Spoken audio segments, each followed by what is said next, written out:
suis venu ce matin pour que l'Afrique ait un espoir. L'Afrique a un espoir et nous devons supporter l'espoir.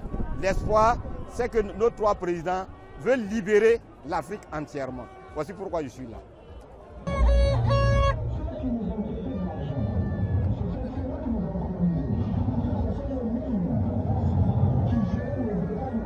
Aujourd'hui, je sais que le peuple a pris ses responsabilités.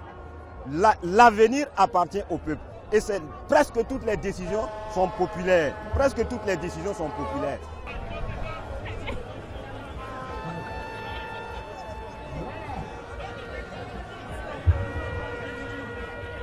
En fait, ce meeting aujourd'hui a un sens complexe. Mais on ne citera que quelques sens qui justifient justement cette grande mobilisation. Effectivement, il y a de cela 1 an que nous avons signé notre sortie officielle et irréversible, mûrement réfléchie de la CEDEAO. Et il faille donc historiquement que nous célébrons cette sortie parce que ça émane de la volonté de notre peuple, ça émane des Maliens, ça émane des Burkinabés, ça émane des Nigériens, ça émane de toute l'Afrique. Et vous allez observer effectivement tout ce soutien africain derrière donc l'AES. Donc nous devrons ancrer cela dans la mémoire de tout le peuple donc, du Sahel. Et c'est sans condition, c'est historique parce que c'est une volonté et le vrai sens de la démocratie populaire se joue désormais au Sahel. Et c'est ce que nous voulons justement exprimer à partir de maintenant à travers cette grande mobilisation.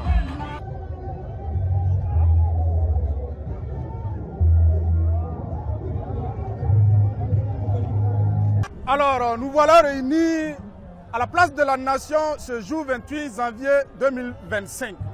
Cela fait 1 an de cela, jour pour jour, alors que nos pays membres de l'AES venaient de sortir de l'espace CEDEAO, nous nous sommes réunis pour fêter l'anniversaire de cette sortie historique.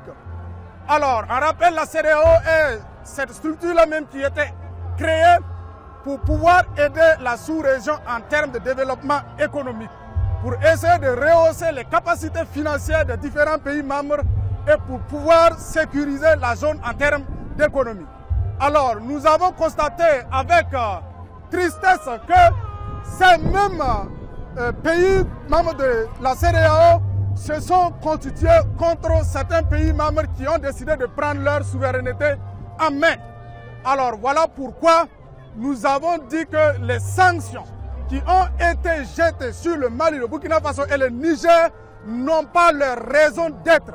Parce que nous avons remarqué simplement que la CEDEAO s'est détournée de son objectif primitif.